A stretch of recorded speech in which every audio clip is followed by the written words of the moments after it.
ప్రార్థన నడిపిస్తారు.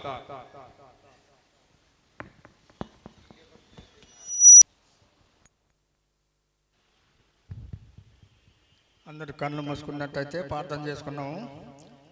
పరిశుద్ధం పరిశుద్ధము ఇప్పుడు ఎల్లప్పుడు ఏలుక దూతలుగా పడబడిన గొప్ప తండ్రి, నీ బంగారు పాదములకు ఎలాది వేలుగా స్తోత్రములు స్తోత్రములు స్తోత్రం.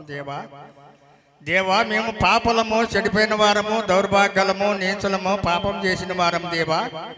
మా పాపాలు పోవాలంటే నీ బంగారు సొంతం ఉంటే స్వచ్ఛపరచు నాయన. నీ రక్తంతో కడి శుద్ధిపరచు దేవా. దయామయుడ, కరుణామయుడ, కృపగల దేవా, ప్రేమగల తండ్రి, ఎక్కడ ఇద్దరు ముగ్గురు కూడి నన్ను ధ్యానిస్తున్నారో వాళ్ళ మధ్య నేను ఉంటానని సెలవిచ్చినావు దేవా. అదేవిధంగా ఈ చిన్న మంద కూడి నీ మందిరముల నిన్ను ధ్యానిస్తుండగా మా మధ్య నువ్వు ఉంటావని నమ్ముతున్నామయ్యా. ప్రభువా నా తండ్రి, నాకు ఈ అవకాశం ఇచ్చిన అయ్యగారికి అమ్మగారికి నిన్న వందనాలయ్యా. వాళ్ళకి మంచి బలము మంచి శక్తిని దయచేస్తామని ప్రభు క్రీస్తునామమున పేట వేడుకున్నాం తండ్రి, ఆమేన్. సమయములో కొద్ది నిమిషాలు దేవుని యొక్క వాక్యమును మనము ధ్యానించుకుందాం. అంతకంటే ముందు యొక్క శ్రేష్టమైన సమయం, శ్రేష్టమైన జీవితం, శ్రేష్టమైన దినాన్ని ప్రసాదించిన ఆ దేవాతి దేవునికి మొట్టమొదటిగా హృదయపూర్వకముగా శిరస్సు వంచి కృతజ్ఞతాస్తుతులు చెల్లిస్తూ ఉన్నాం. అదే విధముగా ఓపికతో, విశ్వాసముతో, బహునిరీక్షణతో, ఆశాభావముతో ప్రభు సన్నిధిలో కూర్చున్న మీకందరికీ మన ప్రభు అయిన యేసుక్రీస్తు నామమున మీకందరికీ శుభాభివందనాలు తెలియజేస్తూ ఉన్నాం. క్రీస్తునందు ప్రేమైన వారలారా, ఈ సమయంలో మీరందరూ బాగున్నారా? బాగున్నారమ్మా? ఓకే, మనమందరం బాగా ఉన్నాం కనుక అందును బట్టి గట్టిగా చప్పట్లు కొడుతూ ప్రభువును అభినందించవలసిందిగా ప్రభు నామమున తెలియజేస్తూ ఉన్నాం.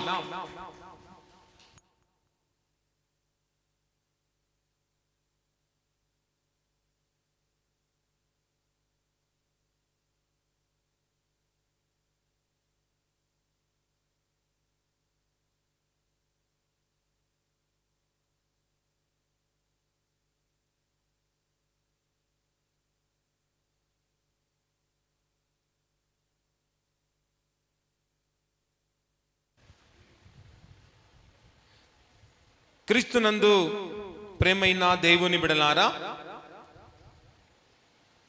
నేటి సమయానికి, నేటి ఆరాధన కార్యక్రమానికి ఏర్పాటు చేయబడిన వాక్య భాగాన్ని చదవగా మనమందరము విన్నాం. అలాగే గత ఆదివార దినము నుండి మనం ఏ అంశంపై ధ్యానిస్తున్నామండి? చెప్పాలందరూ గట్టిగా. విశ్వాసి యొక్క గురి అని గత ఆదివారము నుండి మనము ధ్యానిస్తూ ఉన్నాం. కనుక విశ్వాసి ఎలాంటి గురి కలిగి ఉండాలి? విశ్వాసి ఎలాంటి దృష్టి కలిగి ఉండాలి? విశ్వాసి ఎలాంటి విధానము కలిగి ఉండాలి అని గత ఆదివార దినము నుండి మనము ధ్యానిస్తూ ఉన్నాం. గత ఆదివార దినమున విశ్వాసి ఎలాంటి గురి కలిగి ఉండాలో పరిశుద్ధాత్మ దేవుడు కొన్ని విషయాలను మనకు తెలియజేయగా మనమందరము విన్నవారముగా ఉన్నాం. కనుక సమయములో వాటిని మరొకసారి మనం పునరాలోచన చేసుకుందాం. ఎందుకంటే మనకు జ్ఞాపక శక్తి ఎక్కువ కనుక మరొకసారి మనము పునరాలోచన చేసుకుందాం. చూడండి, విశ్వాసి యొక్క మొట్టమొదటి గురి చెప్పండి, యేసు యొద్దకు పరిగెత్తుట. విశ్వాస యొక్క గురి ఏంటంట? యేసు యొద్దకు పరిగెత్తుట అని మనం తెలుసుకోవాలి. తర్వాత గత వారంలో దేవుడు తెలియజేశాడు, విశ్వాస యొక్క గురి చెప్పండి, రెండోది ప్రార్థించుట. కనుక ప్రతి విశ్వాసి ప్రార్థించుట యందు గురి నిలుపాలి అని గత వారములో దేవుడు మనకు తెలియచేశాడు.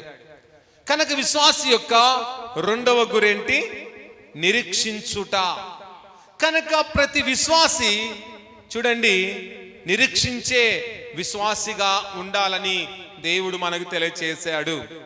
నాలుగో చెప్పండి, విశ్వాసి యొక్క నాలుగవ గురి ఏంటి? దేవునికి విధేయత చూపుట. కనుక ప్రతి విశ్వాసి దేవునికి ఏం చూపాలంటమ్మా? విధేయత చూపాలని దేవుడు గత వారం తెలియజేశాడు. తర్వాత విశ్వాస యొక్క ఐదవ గురి చెప్పండి, ధైర్యముగా ఉండుట. కనుక ప్రతి విశ్వాసి చూడండి అధైర్యం కలిగి ఉండకూడదు, ధైర్యము కలిగి ఉండాలని గత వారములో దేవుడు మనకు తెలియచేశాడు. ఈ సమయములో ఆరవ గురి, విశ్వాసి యొక్క ఆరవ గురిని గురించి ఈ సమయములో మనము ధ్యానించబోతూ ఉన్నాం. చూడండి విశ్వాసి యొక్క ఆరవ గురి దేవుని ప్రేమించుట. ప్రతి విశ్వాసి ఎవరిని ప్రేమించాలంటమ్మా? దేవుని ప్రేమించాలి. విశ్వాసులమని చెప్పుకుంటున్న నీవు, విశ్వాసులముగా పిలబడుతున్న మనమందరం దేవుని మనము ప్రేమించువారముగా ఉండాలి. ఎందుకు మనము దేవుని ప్రేమించాలి అంటే, ఆయన మనను సృజించిన వాడుగా ఉన్నాడు, ఆయన మనను కలగజేసిన వాడుగా ఉన్నాడు, ఆయన మనను చూడండి నిర్మించిన నిర్మాణకుడుగా ఉన్నాడు. గనుక అందుకు మన దేవుని మనము ప్రేమించువారముగా ఉండాలి. కానీ చాలా మంది విశ్వాసులమని చెప్పుకుంటూ దేవుని ప్రేమించలేని స్థితిలో చాలా మంది ఉన్నారు. కనుక దేవుని ప్రేమించుటలో ఉన్న ఆనందము మరొక దాంట్లో లేదు. దేవుని ప్రేమించుటలో ఉన్న ఆశీర్వాదం మరొక దానిలో లేదు. దేవుని ప్రేమించుటలో ఉన్న దీవెన మరొకటి లేదు. దేవుని ప్రేమించుటలో ఉన్న మహా సంతోషం మరొక దానిలో లేదు. గనక అందుకే నా జీవితములో దేవుని మనము ప్రేమించువారముగా ఉండాలి. ఈ లోకములో ఉన్న వాటి కంటే, ఈ లోకములో ఉన్న మనుషుల కంటే, ఈ లోకములో ఉన్న ప్రతిదానికంటే ప్రాముఖ్యముగా దేవుని మనము ప్రేమించువారముగా ఉండాలి. ఆయనను ప్రేమిస్తే ఆయన మనను ప్రేమిస్తూ ఉన్నాడు. మన దేవుడు చూడండి ఆయనను గాన ప్రేమిస్తే ఆయన మనను తిరిగి ప్రేమించువాడుగా ఉన్నాడు. ఆయనను ప్రేమించకపోతే దేవుడు నిన్ను ప్రేమించడు.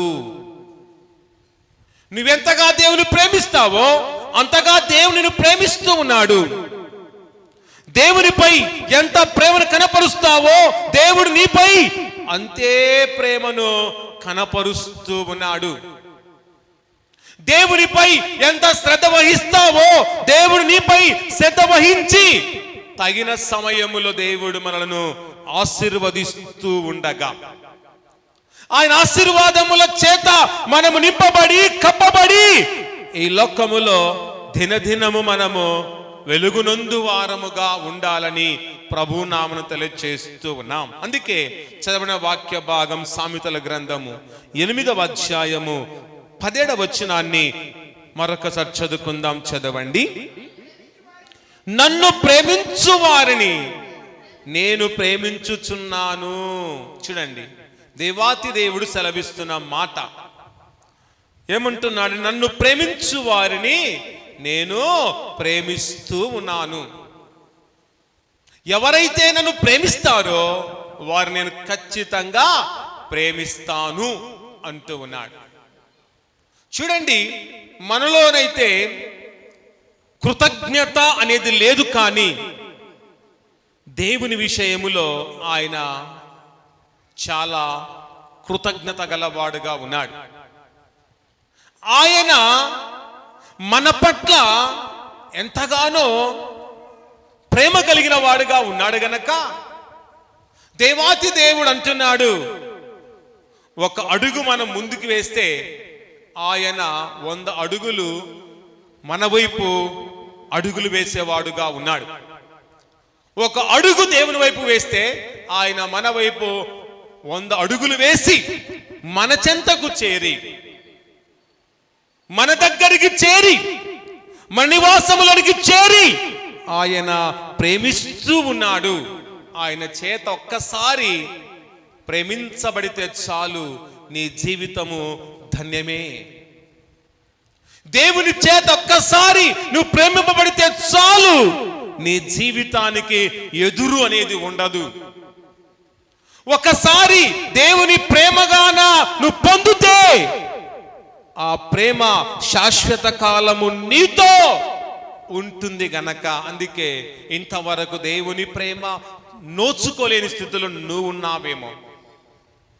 దేవుని ప్రేమకు ఆమె దూరములో నిలిచిపోయి సతమతమవుతూ ఉంటే, ఈ లోకానుసారమైన ప్రేమకు లొంగిపోయి నీ జీవితాన్ని నాశనములో నడిపించుకుంటూ ఉంటే, ఈ లోకానుసారమైన ప్రేమలో నుండి లేపబడి ఈ లోకానుసారమైన ప్రేమను విడిచిపెట్టి ఆధ్యాత్మికమైన దేవుని ప్రేమలోనికి వచ్చి దేవుని చేత మనము ప్రేమించబడుతూ, దేవుని చేత కాపాడబడుతూ ఈ లోకములో మనము నిరంతరము బ్రతుకువారముగా ఉండాలి. తర్వాత చదవండి, నన్ను జాగ్రత్తగా వెదుకువారు నన్ను కనుగొందురు. చూడండి, ఎవరైతే దేవాతి దేవుణ్ణి జాగ్రత్తగా వెదుకుతారో వారు చెప్పండి దేవుణ్ణి కనుగొంటారు.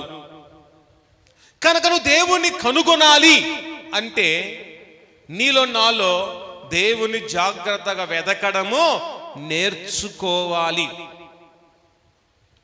ఒక వస్తువు మనము పోగొట్టుకున్నప్పుడు ఆ వస్తువు దొరికేంత వరకు ఎంత జాగ్రత్తగా మనం వెతుకుతామో అంతకంటే ఎక్కువగా దేవుని మనము జాగ్రత్తగా వెతికితే ఆయనను మనము కనుగొంటాం. ఆయనను గాన నువ్వు జాగ్రత్తగా వెతకకపోతే ఆయనను నీ జీవితాంతము కనుగొనలేవు. చాలా మందిని గమనిస్తూ ఉంటాం, యవన దశలో దేవుని కనుగొనలేకపోతున్నారు, వృద్ధాప్య దశలో కూడా దేవుణ్ణి కనుగొనలేక వారి కాలాన్ని ముగిస్తూ ఉన్నారు. కనుక ప్రియ దేవుని బిడ్డ, నువ్వు దేవుణ్ణి కనుగొనకుండా మరణిస్తే ఏమి ప్రయోజనం? దేవుని తెలుసుకొనకుండా మరణిస్తే నీ జీవితానికి ఏ ఫలితం ఉండదు గనక, అందుకే నువ్వు బ్రతికి ఉన్నప్పుడే, నీలో ఊపిరి ఉన్నప్పుడే దేవాతి దేవుని కనుగొనాలి. ఆయనను కనుగొంటే ఆయన మనను కనుగొను దేవుడుగా ఉన్నాడు.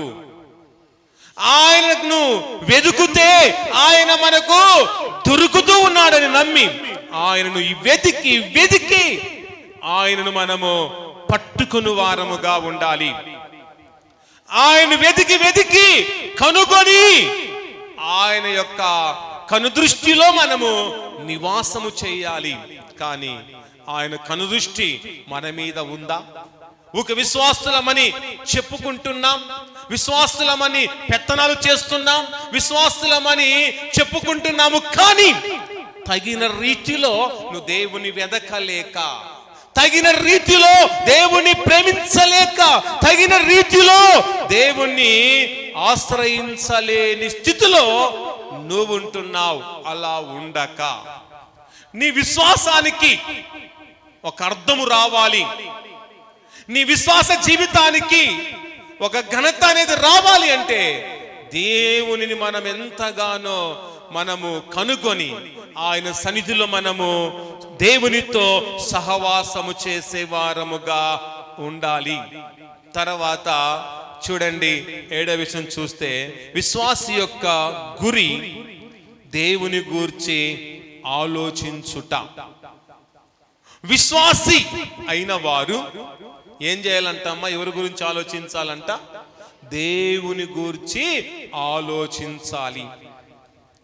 ఏ రోజైనా దేవుని గూర్చి ఆలోచిస్తున్నావా? ఏ రోజైనా ఆయన వాక్యమును గూర్చి ఆలోచిస్తున్నామా అంటే ఆలోచించలేని స్థితిలో మనమున్నాం. మనం ఆలోచించేది మన గురించి, మన కుటుంబం యొక్క బాగోగుల గురించి, మన పిల్లల భవిష్యత్తు గురించి, మన యొక్క ఎదుగుదల గురించి ఆలోచిస్తున్నాం. మంచిదే, ఆలోచించడం మంచిదే. కానీ అంతకంటే ఎక్కువగా, అంతకంటే ముందుగా, అంతకంటే ప్రథమముగా దేవుని గూర్చి మనము ఆలోచించాలి. దేవుని గురించి మనం ఎందుకు ఆలోచించాలి అనే ప్రశ్న మీలో రావచ్చు. చూడండి, దేవుడు మన గురించి ఆలోచిస్తూ ఉన్నాడు. మనమందరము ఆయన ప్రణాళికలోనే నిర్మింపబడిన వారము. ఆయన మన గురించి ఆలోచించకపోతే మనకు పుట్టుక అనేది కూడా లేదు. ఆయన మన గురించి ఆలోచించకపోతే మనం ఈ లోకములో పుట్టేవారమే కాదు. ఆయన మన గురించి ఆలోచించాడు గనక మన పట్ల ఒక ప్రణాళిక ఆయనకు ఉంది గనక ఆయన మన గురించి ఆలోచిస్తున్నప్పుడు మనము కూడా కృతజ్ఞతతో దేవుని గురించి ఆలోచించాలనా? ఆలోచించకూడదండి? ఆలోచించాలి. దీనికి ఒక చిన్న ఉదాహరణ. మన తండ్రి మన గురించి, మన కుటుంబం గురించి ఆలోచిస్తూ ఉంటాడు. తన కుటుంబాన్ని ఎలా నడిపించాలో ఆలోచిస్తుంటాడు ఒక తండ్రి. తన పిల్లలను ఎలా పెంచాలో ఆలోచిస్తూ ఉంటాడు. శ్రమనక కష్టమనక పిల్లల కొరకు, కుటుంబం కొరకు శ్రమ పడుతూ ఉంటాడు. కానీ శ్రమపడి కష్టపడి పనిచేస్తున్న సందర్భంలో ఒకానొక కుమారుడైనా ఎవరైనా సరే తండ్రి గురించి ఆలోచించి, నా తండ్రి చాలా శ్రమ పడుతున్నాడు, అది మా కొరకే కదా, మా తండ్రి మా కొరకు కష్టపడుతున్నాడు, మా కొరకే కదా అని ఆయన కష్టములో గాన కుమారుడు గాని కుమార్తె గాని చూడండి ఆలోచించి పాలు పంచుకుంటే అప్పుడు తండ్రి సంతోషిస్తాడా? లేదండి, సంతోషిస్తాడు. ఈ లోకపరమైన తండ్రి, నా తండ్రి కష్టపడుతున్నాడని తండ్రి కష్టములగాన పిల్లలు పాలి భాగస్తులవుతే అప్పుడు ఆ తండ్రికి చెప్పలేనంత ఆనందం కలుగుతుంది. ఎందుకంటే నేను మాత్రమే కష్టపడుతున్నాను, నా గురించి ఎవరు ఆలోచించేవారు లేరనుకున్నాను, కానీ నా గురించి ఆలోచించేవారు నా పిల్లలు ఉన్నారు, నా గురించి ఆలోచించేవారు నాకు పుట్టిన బిడ్డలు ఉన్నారని తండ్రి ఎంతో ఆనందిస్తాడు. అలాగే దేవుడు మన గురించి ఆలోచించినప్పుడు మనం కూడా ఆయన గురించి ఆలోచిస్తే, ఆయన పనితనం గురించి ఆలోచిస్తే ఆయన మన విషయంలో కూడా ఎంతో ఆనందిస్తూ ఉన్నాడు. అందుకే ఇంతవరకు దేవుని గురించి ఆలోచించకపోవడం బట్టి, దేవుని గురించి మనము చూడండి ఆలోచించక పోవకడం బట్టి దేవుడు మన విషయంలో ఎంతగానో బాధను వ్యక్తం చేస్తూ ఉన్నాడు. ఆ బాధ, దేవునిలో ఉన్న బాధ ఈరోజు వెడలిపోవాలంటే ప్రతి ఒక్కరము ఆయన వారమే గనక, ఆయన బిడలం గనక మనం గురించి ఖచ్చితముగా దేవుని గురించి ఆలోచించు. లోకపరమైన ఆలోచనలు మానుకో, వ్యభిచారమైన ఆలోచనలు మానుకో, మోహపు చూపును మానుకో, లోకానుసారమైన తలంపులు మానుకొని దేవుని తలంపులతో, దేవుని గురించి ఆలోచించడమే ఒక గొప్పతనం. దేవుని గురించి ఆలోచించడమే ఒక గొప్ప విశ్వాస యొక్క సుగుణం అని నమ్మి దేవుని గురించి మాత్రమే మనము ఆలోచించడం దినము నుండి ప్రారంభిద్దాం. అందుకే దైవ గ్రంథములో చూడండి, యోబు గ్రంథము 36వ అధ్యాయము 5వ వచనాన్ని ఒక్కసారి మనం చదువుకుందాం.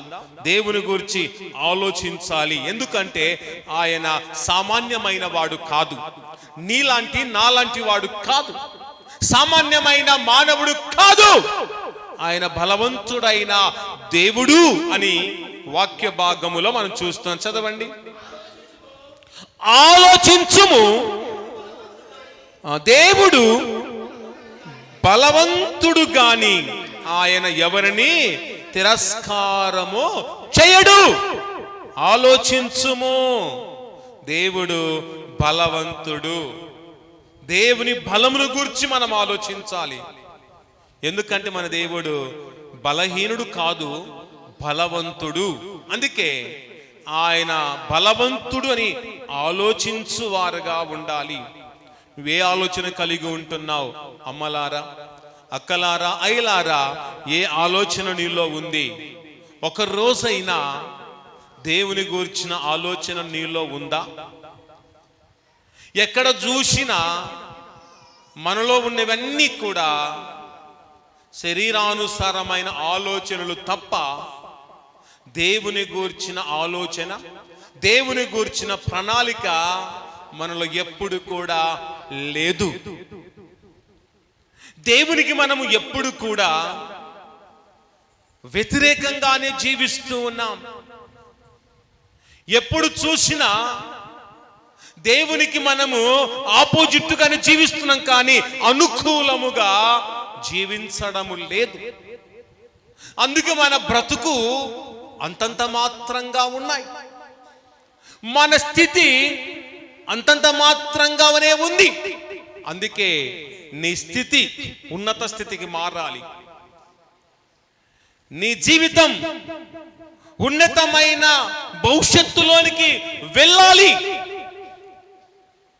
మన జీవితం ఒక ఉన్నతమైన శిఖరాలకు ఎదగాలి అంటే బలవంతుడైన దేవుని గురించి ఆలోచించు. దేవుడు నీ గురించి ఆలోచించ ప్రారంభిస్తాడు. ఆయన నీ గురించి ఆలోచించాడంటే చాలు, నీ జీవితములో నీకు ఎంతో అభివృద్ధిని దేవుడు కలగజేయడానికి సమర్థుడు అని మనము తెలుసుకోవాలి. ఆయన బలవంతుడు, కానీ ఆయన ఎవరిని తిరస్కారము చేయడు. ఆయన బలవంతుడే, కానీ ఎవరినైనా ఆయన తిరస్కారం చేస్తున్నాడండి? తిరస్కారం చేయడు. అదే బలంగాన మనం కలిగి ఉంటే అందరినీ తిరస్కారం చేస్తాం. నువ్వెంతరా అంటే నువ్వెంత అని మాట్లాడతాం. అదే బలంగాన మనకుందనుకో, అందరినీ మనము ఆటాడిస్తాం. మనం బలవంతులుగా ఉన్నామనుకో, బలహీనులను త్రొక్కివేయాలని ఆలోచిస్తాం. ఒకవేళ ఖండబలం ఉంటే ఇతరులను భయపెట్టాలని చూస్తాం. ధనబలం ఉంటే డబ్బుతో కొనేయాలని చూస్తాం. లేకపోతే లోకములో నాకు బలం ఉందని చెప్పి రకరకాలుగా వేషాలు వేసేవారు సమాజములో చాలా మంది ఉన్నారు. ఇది మనుషుని బలం ఎంతవరకు ఉంటుందో ఎవరికీ తెలియదు, మనుషుని అధికారం ఎంతవరకు ఉంటుందో ఎవరికీ తెలియదు. కానీ దేవుని అధికారం శాశ్వత కాలం ఉంటుంది, దేవుని బలం శాశ్వత కాలం ఉంటుంది, దేవుని యొక్క ఆధిక్యత శాశ్వత కాలం ఉంటుంది గనక అందుకే దేవుని బలము కలిగి ఆయన క్రింద మనం అణిగిమణిగి ఉండాలి. కానీ మనకున్న బలగమును బట్టి విర్రవీగితే తగిన సమయంలో దేవుడు మనను త్రొక్కి వేస్తాడు. ఎందుకంటే ఆయన ఆకాశమందున్నాడు, మనము భూమి మీద ఉన్నాం కనుక ఆకాశమందున దేవుడు చూస్తూ ఊరుకొనడు. ఒక్కసారి త్రొక్కితే మనమందరము భూమిలోనికి చొచ్చుకపోతామనేది మనమందరము జ్ఞాపకం చేసుకొని, కనుక దేవుని ఎదుట చూడండి, మర్యాదగా ఉంటే మంచిది, కానీ అమర్యాదగా జీవిస్తూ నేనేంటి నువ్వేంటి అని అహంకారమైన ధోరణితో ఉన్నావనుకో, దేవుడు నిన్ను ఎక్కడికి నెట్టివేస్తాడో కూడా తెలియదు గనక ప్రియ సంగమా, ప్రియ విశ్వాసిగా పిలవబడుతున్న నీవు నీ విశ్వాసమును బట్టి ఎంతవరకు నువ్వు జీవిస్తున్నావు? నీ విశ్వాసం ద్వారా ఏదైనా జీవితంలో జరిగిందా అంటే ఏది కూడా జరగలేకపోతుందంటే నీ విశ్వాసము సరైనది కాదు. సరైన విశ్వాసం ఉంటే నీ జీవితంలో ఏ అద్భుతమైన జరుగుతుంది. సరైన విశ్వాసం నీలో ఉంటే ఏదైనా కార్యం జరగడానికి, అది దేవుడు జరిగించడానికి ఆయన సిద్ధముగా ఉన్నాడని మనము ఎరుగువారముగా ఉండాలి. తర్వాత చూడండి, 8వ విషయం గమనిస్తే, విశ్వాసి యొక్క గురి దేవుని యందు భయభక్తులు కలిగి ఉండుట. విశ్వాసులు పెట్టవలసిన గురి ఏంటంట? దేవుని యందు భయభక్తులు కలిగి ఉండుట. కనుక మనమందరము దేవుని యందు భయభక్తులు గలవారముగా ఉండాలి. మన యొక్క జీవితాన్ని మనము ఆలోచించుకోవాలి. ఎవరో వచ్చి మన జీవితం గురించి ఆలోచించేవారు లేరు. నీ జీవితంలో తప్పు చేస్తూ ఉంటే ఇది తప్పు అని వచ్చి హెచ్చరించేవారు లేరు. హెచ్చరిస్తే నువ్వుకుండవు గనక ఎవరి తప్పుల వారే పడిపోతారులే, ఎవరి పాపముల వాడే పడిపోతారులే, ఎవరి కర్మ వారికని ఎవరు కూడా నువ్వు తప్పు చేస్తున్నా పాపం చేస్తున్నా హెచ్చరించు వారు ఎవరు ఉండరు. కానీ దేవుడు మాత్రం హెచ్చరిస్తూ ఉన్నాడు. ఆయన వాక్యం ద్వారా హెచ్చరిస్తున్నాడు. ఒక దైవజను ద్వారా దేవుడు హెచ్చరిస్తూ ఉన్నప్పుడు ఆ హెచ్చరిక నాకే అని, ఆ హెచ్చరిక గద్దింపు నాకే అని సరి చేసుకుంటే మంచిది. సరి చేసుకొనకపోయావనుకో నీకు నీవే మరణానికి పాత్రులవుతామని మనము జ్ఞాపకము చేసుకోవాలి. చాలా మంది దేవుని మందిరకు వస్తున్నప్పుడు ఖచ్చితంగా ఒక గొడుగును తీసుకొని వచ్చి ఉంటారు. అది మీకు కనబడకపోవచ్చు. చూడండి, మీరు ఖచ్చితంగా వస్తున్నప్పుడు బైబిల్ తీసుకొచ్చుకున్నారు, తర్వాత ఒక గొడుగును కూడా మీరు వెంట తీసుకొని వచ్చారు. అది కళ్ళకు కనబడకపోవచ్చు, కానీ అది ఏ గొడుగు అంటే, చూడండి, పాటలు పాడే వరకేమో చాలా ఉత్సాహముగా సంతోషంగా ఉంటాం. వాక్యము ప్రారంభం కాగానే ఏం చేస్తామంటే గొడుగు విప్పి తల మీద పెట్టుకుంటాం. తల మీద పెట్టుకొని ఏం చేస్తుంటామంటే ఆశీర్వాదకరమైన వాక్యంగానా వస్తే కావాలి, హెచ్చరికతో కూడిన వాక్యం వస్తే నాకు వద్దులేని ఆ గొడుగును పెట్టుకొని ఉంటాం. చూడండి, వాన పడితే గొడుగు మీద ఉన్న నీళ్లు మీద పడతాయి, పక్కకి ఎగిరిపోతాయండి, పక్కకి ఎగిరిపోతాయి. కనుక గద్దింపుతో కూడా వాక్యం వచ్చినప్పుడు వెంటనే గొడుగుని ఎత్తి పట్టుకుంటారు. ఇది నాకు కాదులే, నా పక్కన వారికి అని. అంతే కదండి. మనం వానలో గొడుగు పట్టుకుని వెళ్తున్నప్పుడు పక్కన ఒక వ్యక్తి నడుస్తున్నాడు, మనం గొడుగు పెట్టుకున్నాం. గొడుగు పెట్టుకున్న వ్యక్తి మీద నీళ్లు పడవు, కానీ పక్కన వెళుతున్న వ్యక్తి మీద గొడుగు మీద ఉన్న నీళ్ళల్లా చిడుతూ ఉంటాయి. అలాగే దేవుని మందిరంలోకి వస్తున్న ప్రతి వారు వాక్యము ప్రారంభం కాగానే హెచ్చరికతో కూడిన గద్దింపుతో కూడిన వాక్యం రాగానే గొడుగు ఎత్తి పట్టుకుంటారు. ఇది నాకు కాదు, పక్కన వారికని వదిలిపెట్టేవారు చాలా మంది ఉన్నారు. అలాంటి స్థితి క్రైస్తవులు కలిగి జీవిస్తున్నారు. ఎంతవరకు న్యాయం అండి? ఇలాంటి స్థితి కలిగి ఉండడం ఎంతవరకు న్యాయం అనేది ప్రభు ఇది నన్ను అడుగుతూ ఉన్నాడు గనక ఆయనకు సమాధానం చెప్పే ఒక రోజు రాబోతూ ఉంది. ఆ రోజు ఖచ్చితంగా దేవునికి నువ్వు సమాధానం చెప్పాలి. చెప్పకపోతే దేవుడు ఊరుకొనడు, వదిలిపెట్టేవాడు కాదు. నిన్ను ఖచ్చితంగా నీ క్రియలను బట్టి ఆయన నీకు తీర్పును జరిగించువాడుగా ఉన్నాడు అని మనమందరము ఆలోచించి, మనమందరము కూడా నామకార్థమైన విశ్వాసం కనపరుస్తున్నామా, లేక నిజమైన విశ్వాసాన్ని కనపరుస్తున్నామా అనేది మనమందరము ఆలోచించు వారముగా ఉండాలి. చాలా మంది మనుషుల మెప్పుకు దేవుని మందుకు వచ్చేవారు కొందరు, మనుషులు మెచ్చుకోవాలని పాటలు పాడేవారు మరికొందరు, మనుషులు మెచ్చుకోవాలని ప్రార్థన చేసేవారు మరికొందరు, అలాగే మనుషులు చూడాలని దేవుణ్ణి గణపరిచేవారు మరికొందరు సమాజంలో ఇలాంటి వారు చాలా మంది ఉన్నారు. అలాంటి అలా ఉండడానికి నువ్వు వస్తున్నావా, లేక దేవుని కొరకు నువ్వు వస్తున్నావా, దేవుని మెప్పు కొరకు వస్తున్నావా? ఒక్కసారి ఆలోచించాలి. కానీ నువ్వు దేవుని మెప్పు కొరకు రావాలి, దేవుని ఆశీర్వాదం కొరకు రావాలి, దేవుని యొక్క ఘనత కొరకు రావాలి. కానీ ఎవరి మెప్పు నీకు అవసరత లేదు, ఎవరి ఘనత నీకు అవసరత లేదు అని మనం ఎరుగువారుగా ఉండాలి. చాలా మీటింగుల్లో, చాలా సభల్లో మనం చూస్తూ ఉంటాం, పాటలు పాడే వరకు సంగీత బృందం వారు పైన చాలా చక్కగా పాటలు వాయిస్తూ ఉంటారు, సంగీతం వాయిస్తూ ఉంటారు. ఆయనతో వాక్యం ప్రారంభంగానే సంగీత బృందం అల్లా లేసి బయటికి వెళ్ళి ఏం చేస్తుంటారమ్మా, ఏం చేస్తుంటారు? బయటికి వెళ్ళి వారు బయటికి వెళ్ళి ఊకే కూర్చొని లేనిపోని మాటలు మాట్లాడేవారుగా ఉంటారు. అంతవరకు పాటలు పాడే వరకేమో చాలా భక్తిపూర్వకంగా సంగీతం కొట్టినట్టు కనపడతారు.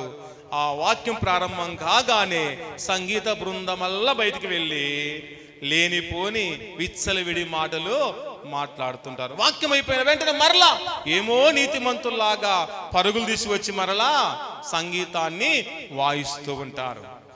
అలాగే సమాజంలో చాలా మంది ఇలాగే ఉన్నారు. వాక్యము ప్రారంభం కాగానే ఒక రీతిగా ఉండేవారు, పాటలు ప్రారంభం కాగానే ఒక రీతిగా ఉండేవారు చాలా మంది మనకు కనబడుతూ ఉన్నారు. కనుక పాటలు పాడేవారు దేవుని మందిలో ఉంటారు, పాటలు అయిపోయిన వెంటనే అన్ని మతికి వస్తూ ఉంటాయి, ఇంటి దగ్గర ఉన్నవన్నీ మతికి వస్తుంటాయి. ఒకసారి ఇంటికి వెళ్ళి మళ్ళా తిరిగి వస్తూ ఉంటారు. దేవుని మంది ఒకసారి వచ్చిన తర్వాత నువ్వు ఇంటికి తిరిగి వెళ్ళడం మంచిదండి? మంచిది కాదు.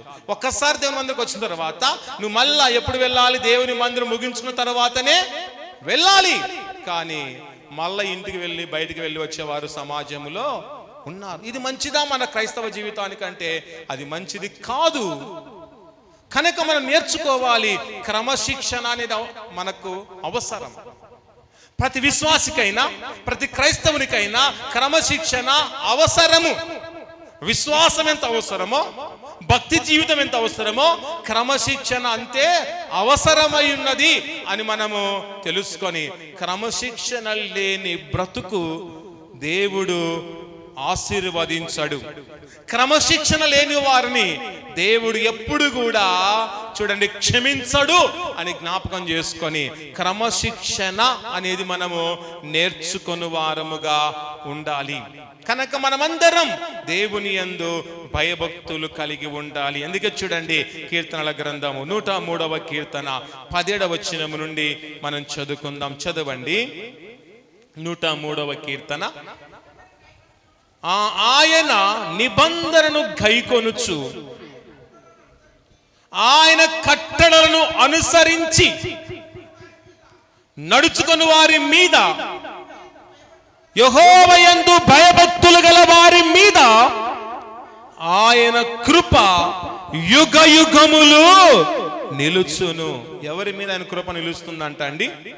ఆయన నిబంధన గైకొనుచు ఆయన కట్టలు అనుసరించి నడుచుకుని వారి మీద, యెహోవా యందు భయభక్తులు గల వారి మీద ఆయన యొక్క కృప యుగ యుగములు నిలుస్తూ ఉంది. ఆయన కృప నీ మీద యుగ యుగాలు నిలవాలి అంటే ఆయన నిబంధన గైకొనాలి, ఆయన కట్టలు అనుసరించి నడవాలి, దేవుని యందు భయభక్తులు కలిగి జీవించాలి. కనుక ప్రేమైన దేవుని బిడ్డలారా, లోకములో చాలా మంది మన దేవుని ఎరగని జనాంగానికి మన దేవుడు అంటే భయం ఉంది. కానీ మనకైతే భయం అనేది లేదు. ఎందుకంటే ఈయన మన దేవుడే కదా, మనవాడే కదా. మన దేవునికి మనం భయపడేదేంటి? మన దేవునికి నేను భయపడమేంటి అని భయము లేకుండా జీవించే సమాజము మన యొక్క సమాజము. కనుక ప్రియ దేవుని బిడ్డలారా, చూడండి, దేవుడు భయము అనేది బొత్తిగా క్రైస్తవ లోకములో తగ్గిపోయింది. దేవుడంటే శ్రద్ధ తక్కువైపోయింది. ఎందుకంటే దేవుడు ఎప్పుడైనా ఆయన సందుకు వస్తే క్షమిస్తాలే, ఎన్ని పాపాలైనా చేసి ఆయన దగ్గరకు వస్తే క్షమిస్తాలే అని ఒక దుర్నీతితో ఉండేవారు చాలా మంది ఉన్నారు. క్షమిస్తాడు, ఎంతవరకు క్షమిస్తాడు? క్షమించగలిగినంత వరకు క్షమిస్తాడు.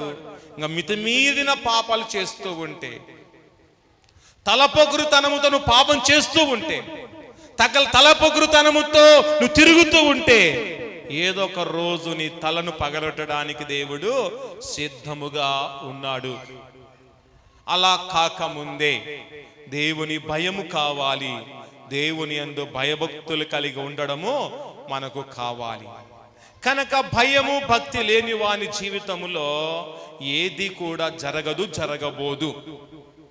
కనుక దేవుని యందు భయభక్తులు లేకపోతే వాని కుటుంబం అంతా కూడా అంధకారమయమే. చూడండి, దేవుని యందు భయభక్తులు లేని వారి కుటుంబములో ఎన్ని ఇరుకులు ఉంటాయంటే అన్ని ఇరుకులు ఉంటాయి. దేవుని యందు భయము భక్తి లేని వారి జీవితంలో ఎన్ని సమస్యలు ఉంటాయంటే లెక్కలేనని సమస్యలు ఉంటాయి. దేవుని యందు భయము లేని భక్తి లేని వాడు ఎలా ఉంటాడు అంటే వాడు బరితెగించిన పని చేస్తాడు. గనక అలాంటి స్థితిలోనికి వెళ్లకుండా మనము దేవుని యందు భయభక్తులైన కుటుంబాలుగా ఉండాలి. దేవుని యందు భయభక్తులు కలిగిన విశ్వాసిగా నువ్వు జీవిస్తే చాలు. నీ విశ్వాసమును బట్టి దేవుడు నిన్ను సర్వ సమృద్ధిలోనికి నడిపించగలడని మనమందరము ఎరిగిన వారముగా ఉండాలి. తర్వాత 9వ విషయం చూడండి, విశ్వాసి యొక్క గురి, విశ్వాసి యొక్క ప్రణాళిక, విశ్వాసి యొక్క తత్వం ఏమిటంటే సువార్తను ప్రకటించుట. ప్రతి విశ్వాసి ఏం చేయాలంటమ్మా? సువార్తను ప్రకటించాలి. సార్, సువార్త ప్రకటించే భారము విశ్వాసి మీద ఉందా, నా మీద ఉందా? మీ మీదనే కదా ఉండేది అని మీరు అనొచ్చు. కానీ సువార్త ప్రకటించే భారం ఒక కాపరి మీదనే కాదు. సువార్త ప్రకటించే ప్రతి భారం ప్రతి విశ్వాసి మీద కూడా మోపబడి ఉంది. ప్రతి విశ్వాసి మీద మోపబడింది. కానీ ఇది తెలియదు విశ్వాసికి. ఏదో ప్రార్థన చేసుకుంటే సరిపోతుందిలే, దేవుని మందికి వచ్చి వెళ్తే సరిపోతుందిలే, వాక్యం చదువుకుంటే చాలే అని మనం అనుకుంటాం. కానీ నువ్వు చేస్తున్నది కొంత, చేయవలసినది చాలా ఉంది. కొండంత పని దేవునికి ఇచ్చాడు.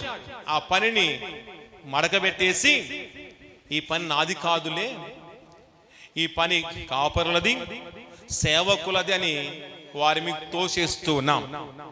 సరే, మీరు తోసేసినా పర్వాలేదు, మీరు చేసినా చేయకపోయినా పర్వాలేదు. కానీ సేవకులమైన మేమందరం ఆయన సువార్తను మనము చేస్తున్నాం, ఆయన సేవను కొనసాగిస్తున్నాం, ఆయన సువార్తను ప్రకటిస్తున్నాం. ప్రకటిస్తున్న వారిని ప్రోత్సాహపరచకుండా, సరే ప్రకటిస్తున్న వారిని సపోర్ట్ నిలబడకుండా ఏం చేస్తున్నాం? ఎనుకోండి, రాళ్ళు జిమ్ముతూ ఉన్నాం. ఏం చేస్తున్నామమ్మా? రాళ్ళు జిమ్ముతున్నాం. ఇలాగైనా సువార్త చేసేది, ఇలాగైనా సేవ చేసేది, ఇలాగైనా దేవుని వాక్యం చెప్పేది, ఇలాగైనా పాటలు పాడేది, ఈ విధంగానైనా దేవుని వాక్యం బోధించేదని ఈ విధంగా చూడండి మాట్లాడుతూ చిల్లరాళ్ళు వేసేవారు సమాజములో చాలా మంది ఉన్నారు. మీరు వేసే ప్రతి రాయి కాపరి యొక్క అభివృద్ధికి పునాది. మీరు వేసే చిల్లరాయి కాపరికి అది ఒక అభివృద్ధికి బాట అని మనం తెలుసుకోవాలి. మీరు విమర్శించే ప్రతి విమర్శ కాపరికి అది దీవెన. మీరు విమర్శించే ప్రతి విమర్శ కాపరికి ఒక మెట్టు ఎక్కుట అని మనం జ్ఞాపకం చేసుకొని, విమర్శించేవారు విమర్శిస్తూనే ఉంటారు, నిందలు వేసేవారు నిందలు వేస్తూనే ఉంటారు.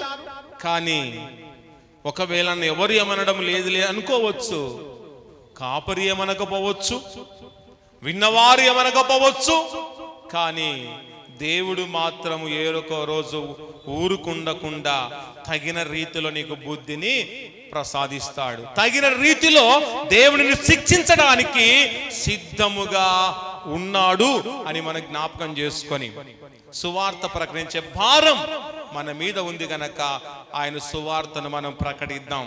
కనుక యేసు ప్రభువు వెళుతూ ఒక ఆజ్ఞ ఇచ్చి వెళ్ళాడు. ఏమిటో మనం చూద్దాం. చూడండి, మార్కు సువార్త 16వ అధ్యాయం 15వ వచనం చదవండి. మీరు సర్వలోకమునకు వెళ్ళి సర్వ సృష్టికి సువార్తను ప్రకటించుడి. చూడండి, మీరు అన్నాడు అంటే ఈ లోకములో ఉన్న వారందరూ కూడా ఏం చేయాలంటమ్మా? సర్వలోకమునకు వెళ్ళి ఏం చేయాలంట? సర్వ సృష్టికి సువార్త ప్రకటించాలి. నువ్వు ప్రకటించలేకపోతున్నావు, ప్రకటించే వారిని ప్రోత్సాహపరచలేకపోతున్నావు గనక ఇక నుంచైనా ప్రకటించాలని ప్రకటించు. అలాగే ప్రకటిస్తున్న వారినైనా ప్రోత్సాహపరచు, గౌరవించు. ప్రోత్సాహపరచలేము, గౌరవించలేము. కాపరిని గౌరవించని స్థితిలో నువ్వు ఉన్నావు, దేవుని గౌరవించని స్థితిలో ఉన్నావు. చూస్తున్న కాపరిని గౌరవించలేని వారు చూడండి దేవుని ఏమి గౌరవిస్తారండి? అది తెలుసుకోవాలి. కనుక ప్రియ దేవుని బిడ్డ, ఊకే నేను క్రైస్తవుడను, ఊకే నేను విశ్వాసిని, నేను ఎంతో గొప్ప విశ్వాసిని అని చెప్పుకొని బ్రతకడం కాదు. విశ్వాసానికి తగినట్టుగా జీవించడం నేర్చుకో. క్రైస్తవానికి కట్టుబడి జీవించడం నేర్చుకో. దేవుని యొక్క నియమ నిబంధనలకు కట్టుబడి నేర్చుకో. సంఘానికి కట్టుబడడం నేర్చుకో. నువ్వు సంఘానికి కట్టుబడని వాడు సమాజానికి ఏమి కట్టుబడతాడు? దేవుని ప్రేమించలేని వాడు కుటుంబాన్ని ఏం ప్రేమిస్తాడు? ఒకసారి ఆలోచించి. దేవుని ప్రేమించువాడు కుటుంబాన్ని ప్రేమించగలడు. దేవుని ప్రేమించువాడు భార్యను ప్రేమించగలడు.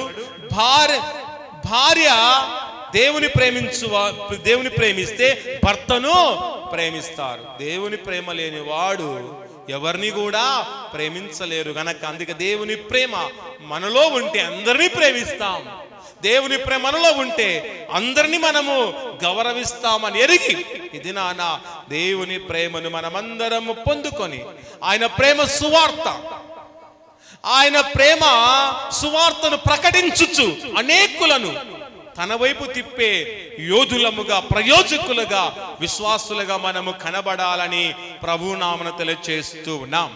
తర్వాత 10వ విషయం చూడండి. విశ్వాసి యొక్క 10వ గురి దేవునిదుట నిజాయితీగా ఉండుట. ప్రతి విశ్వాసి దేవుని ఎలా ఉండాలంటమ్మా? నిజాయితీగా ఉండాలి. నిజాయితీ ఒక కేంద్ర బిందువుగా మారాలి. నిజాయితీ నీ ఇంటి అడ్రస్గా మారాలి. నిజాయితీ నీ యొక్క నేమ్ బోర్డుగా మారాలి. నిజాయితీ నీ ఇంటిలో ఎప్పుడు కూడా తాండమాడుతూ ఉండాలి. తాండమాడుతుందా? లేక అవినీతి నీ జీవితంలో తాండమాడుతుందా? ఒకవేళ అంధకారము నీలో తాండమాడుతుందేమో, అపవిత్రమైన ఆలోచన నీలో తాండమాడుతూ ఉన్నాయి, అపవిత్రమైన క్రియలు నీలో తాండమాడుతున్నాయి. కానీ దేవుని ఎదుట నీ నిజాయితీ తాండమాడడం లేదు గనక ప్రియ దేవుని బిడ్డ, నా జీవితంలో నిజాయితీని నమ్ముకో. నిజాయితీపరుడైన దేవుని ఎదుట నువ్వు నిజాయితీగా ఉంటే చాలు. నీలో ఉన్న నిజాయితీని చూచి ఏదో ఒక రోజు దేవుడు చూస్తూ ఊరుకుండే దేవుడు కాదండి. అందరిలాంటి దేవుడు కాదు. చూస్తూ మౌనంగా ఉండే దేవుడు కాదు. తగిన సమయములో నీ స్థితిని బట్టి, నీ క్యారెక్టర్ను బట్టి దేవుడు హెచ్చించడానికి ఆయన సమర్థుడు అని మనమందరము తెలుసుకొని వారముగా ఉండాలి. అందుకే దైవ గ్రంథములో మనం చూస్తే చాలా మంది దేవుని ఎదుట తమ నిజాయితీని కనపరుచుకున్నారండి. చాలా మంది దేవుని ఎదుట తన ప్రవర్తనను కనపరుచుకున్నారు. చాలా మంది దేవుని ఎదుట తన నిష్ఠతను కనపరుచుకున్నారు. దేవుని ఎదుట తన భక్తి జీవితాన్ని కనపరుచుకున్నారు. దేవుని ఎదుట గుడ్ క్యారెక్టర్ను కనపరుచుకున్నారు. దేవుని ఎదుట తమ స్థితిని చాలా చక్కగా కనపరుచుకున్న వారు దైవ గ్రంథములో కోకొల్లలుగా కనబడుతూ ఉన్నారు. వారిలో ఒకరిని మనం జ్ఞాపకం చేసుకుంటే మనమందరము బాగా ఎరిగిన వారమే, అందరము ఆయన గురించి తెలుసుకున్న వారమే. ఆయన ఎవరంటే యోబును మనం చూస్తూ ఉన్నాం. యోబు దేవుని ఎదుట తన నిజాయితీని కనపరుచుకున్నాడు.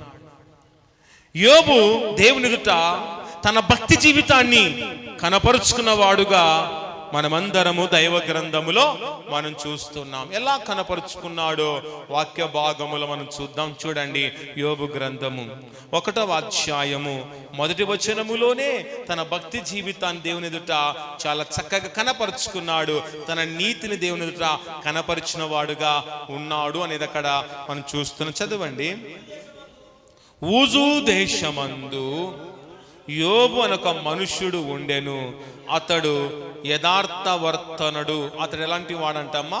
యథార్థవర్తనుడుగా ఉన్నాడు అని దేవుని ఎదుట తను తాను కనపరుచుకుంటూ ఉన్నాడు. తర్వాత న్యాయవంతుడై, చూడండి, అతడు న్యాయవంతుడుగా ఉన్నాడని దేవుని ఎదుట తను తాను కనపరుచుకుంటున్నాడు. తర్వాత దేవుని యందు భయభక్తులు కలిగి, కనుక అతడు దేవుని యందు భయభక్తులు గలవాడుగా ఉన్నాడు అని తనకు తాను దేవుని ఎదుట కనపరుచుకుంటూ ఉన్నాడు. తర్వాత చెడుతనమును విసర్జించిన వాడు, చూడండి, అతడు చెడుతనాన్ని విసర్జించిన వాడని దేవుని ఎదుట తన నిజాయితీని, తన యథార్థతను, తన భక్తి జీవితాన్ని కనపరుచుకుంటున్నాడు. మనం కూడా యోబులాగా కనపరుచుకొని యోబు లాంటి నిజాయితీని మనము కలిగి, యోబు లాంటి చెడుతనం లేని జీవితం కలిగి జీవిస్తూ, యోబు లాంటి తత్వాన్ని ఈ దినాన ఆస్వాదము చేసుకొని మన భక్తి జీవితానికి మనము జీవాన్ని పోద్దాం. మన విశ్వాస జీవితాన్ని దేవునిలో మనము దినదినము పెంపొందించుకుందాం. ఉన్న విశ్వాసం కంటే దిగజారిపోకుండా అధికమైన విశ్వాసాన్ని పొందడానికి, అధికమైన కృపను పొందడానికి ప్రయత్నించి మనమందరము కూడా విశ్వాసాన్ని మనము సొంతము చేసుకుందాం. విశ్వాసం ఎవరి సొంతము కాదు. విశ్వాసం ఎవరి క్రియలను బట్టి వారికి వస్తుంది, ఎవరి విధానాన్ని బట్టి అంత విశ్వాసం పెరుగుతుంది. కనుక మనలో మనం విశ్వాసాన్ని పెంచుకుందాం. మనలో మనము దేవుని యొక్క సన్నిధిలో మనము కనపరుచుకుందాం. మన విశ్వాసములో తేడా ఉందేమో, మన విశ్వాసములో అవిశ్వాసం అనేది ఉంటే ఈ దినాన తొలగించుకొని మంచి విశ్వాసాన్ని ఈ సమయములో మనము కలిగి జీవిస్తూ, మంచి తలంపులతో జీవిస్తూ, మంచి సాక్ష్యాన్ని ఈ లోకములో మనము పెట్టుకొని మన సాక్ష్య జీవితాన్ని ప్రపంచానికి మనము చూపించే వారముగా ఉండాలి. చూడండి ప్రేమైన దేవుని బిడ్డలారా, చిన్న ఉదాహరణ ఏమిటంటే, మన కళ్ళతో ప్రపంచాన్ని మనం చూడగలము. అదే మన కళ్ళలో ఒక నలుసు పడింది అనుకోండి, ఆ నలుసును మనం చూడగలమా? చెప్పాలి. మన కళ్ళతో ప్రపంచాన్నంతా చూస్తాం. మన కళ్ళలో చిన్న నలుసు పడింది అనుకో, అది ఏ నలుసు కూడా మనకు కనబడదు. అలాగే మనుషులమైన మనం ఇతరుల యొక్క లోపాలనైతే ఎత్తి చూపుతున్నాము, కానీ మన లోపాలను మనలో ఉన్న లోపాలు మనమే గుర్తించలేకపోతున్నాం. కనుక ఇతర లోపాల గురించి నీకు అవసరం లేదు. నీలో ఏ లోపం ఉందో సరి చేసుకో, అది విశ్వాసము. కానీ నా లోపాలు నాలోనే ఉంటాయి, ఇతర లోపాలు ఎత్తి చూపుతా అంటే అది మంచిది కాదు. కనుక ప్రియ దేవుని బిడ్డలారా, దావలవయ్యే సమస్యలు మనము అనవసరంగా తెచ్చిపెట్టుకుంటూ ఉంటాం. దావలవయ్యే సమస్యను ఇంటిలోనే తీసుకొచ్చేవారు చాలా మంది ఉన్నారు. కనుక దావలవయ్యే సమస్యను దావల్ని వదిలివేయాలి. అలాగే ఎవరి లోపాలను బట్టి వారికి దేవుడు తీర్పు తీస్తాడు. వారి లోపాలు ఎత్తి చూపకట కంటే నీలో ఉన్న లోపం ఏమిటో, నీలో ఉన్న భక్తిహీనత ఏమిటో, నీలో ఉన్న పాపం ఏంటో తెలుసుకొని ఆ లోపాన్ని తొలగించుకుంటే నీకే మంచిది. ఇతర లోపాలు ఎత్తి చూపడం వల్ల ఏమీ ప్రయోజనము లేదని ఎరిగి మనము దేవునికి లోబడి జీవిద్దాం. ప్రాముఖ్యంగా మనకందరికి సెంటిమెంట్ ఎక్కువ. క్రైస్తవులమే, దేవుని ఎరిగిన వారమే, అయినప్పటికీ మనకు ఎక్కువ సెంటిమెంట్ అనేది ఉంటూ ఉంది. ఒక ఊరికి వెళ్తున్నప్పుడు సడన్గా పిల్ల అడ్డం వచ్చింది అనుకో, ఏమనుకుంటామమ్మా? ఏమనుకుంటాం? అబ్బా, మంచి పని మీద పోతుంటే నాకు పిల్ల అడ్డం వచ్చా అని ముందుకు పోలేక కొంచెం మనం కూర్చుంటాం. లేకపోతే ఎక్కువ అనుమానం ఉన్న వ్యక్తి అయితే ప్రయాణాన్ని కూడా మానుకుంటాడు. కనుక ప్రియ దేవుని బిడ్డలారా, పిల్లి కావాల్సిన అడ్డం రాలేదు, అంతే కదమ్మా. నువ్వు వెళ్తున్నావని నీకు అడ్డం వచ్చింది, అది కావాల్సి దాని పని మీద అది వెళ్తుంది, దాని పని మీద అది వెళ్తుంది, నీ పని మీద నువ్వు వెళ్తున్నావు, అంతే అనుకోవాలి. కానీ పిల్లి కూడా అనుకోవచ్చు, అరే కర్మగాలక ఈయన ఎదుట పడుతుంది అని పిల్లి అనుకుంటే ఏమవుతుంది మన స్థితి? పిల్లి కూడా ఒరే ఈ దుర్మార్గుని ఎదుట నేను వస్తుంది అని పిల్లి అనుకుంటే మన స్థితి ఏమవుతుంది ఒకసారి ఆలోచించి. కనుక పిల్లి వచ్చిందని నువ్వు భంగపడవద్దు, పిల్లి వచ్చిందని అధైర్యపడవద్దు. పిల్లి కూడా ఏ పని మీద వెళ్తుంది, నీ ఎదుట పడింది అంతే అనుకోవాలి. అదే ఏ పని మీద వెళ్తుందో నేను అదే పని వెళ్తున్నాను అనుకుని వెళ్తే అన్ని శుభకార్యాలు జరుగుతాయి, కానీ అశుభకార్యం అనేది జరగదు. పిల్లి ద్వారా మనకు చూడండి కీడు కలుగుతుందంటే మన ఇంట్లో ఎందుకు పెట్టుకుంటున్నాం? మా పిల్లిని పక్కనే పెట్టుకుంటాం, దానికి తిండి పెడుతున్నాం, ఆహారం పెడుతున్నాం, మన ఇంట్లో పెంచుకుంటున్నాం. ఆ పిల్లి ద్వారా కీడు కలుగుతుందంటే ఇంట్లో ఎవరు కూడా పెట్టుకోరు కదండి, పెట్టుకోరు. కానీ ఊకే ప్రచారం ఏంటంటే పిల్లి ఎదురొచ్చింది, ఏదో జరగబోతుందనే అనుమానం అనేది ప్రజల్లో ఉంటుంది. ఈ అనుమానం, ఈ సెంటిమెంట్ తొలగించుకొని మనము దేవునిపై ఆధారపడి ముందుకెళ్తే ఏ పనే జరిగించడం దేవుడు సమర్థుడు అని నమ్మి సమర్థమైన దేవుని నమ్ముకోవాలి. కానీ పెళ్లిని గూర్చి దేని గురించి ఆలోచించకుండా దేవుని గురించి ఆలోచిస్తే చాలు. దేవుని జీవితంలో కార్యం జరిగించడానికి దేవుడు గొప్పవాడు నమ్మి గొప్ప దేవుని అనుసరిస్తూ మనమందరము ముందుకు కొనసాగుతూ ఆయనను స్తుతిస్తూ ఆరాధిస్తూ ఆయనను గణపరచు వారముగా ఉందాం. ప్రార్థించుకుందాం. తలలు వంచండి, ప్రార్థించుకుని దేవుడి ఉన్నతమైన తన కరుణ, తన కటాక్షత, తన సన్నిధిని, తన ఆశీర్వాదం ఈ సమయంలో మనం పొందుకుందాం. దేవానికి స్తోత్రం. ఇంతవరకు మీరు మాతో ప్రతి మాట బట్టి వందనాలు.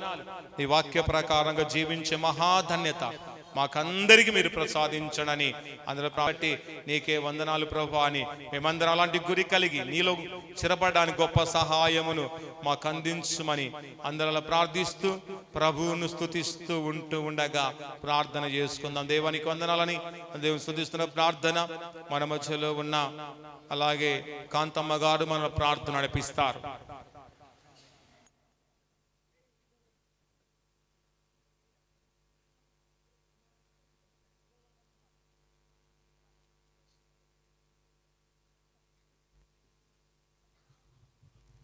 ప్రేమగల మా తండ్రి, కృపగలిగిన మా దేవ, సర్వోన్నతుడ, సర్వశక్తి కలిగిన దేవ, నీ పరిశుద్ధమైన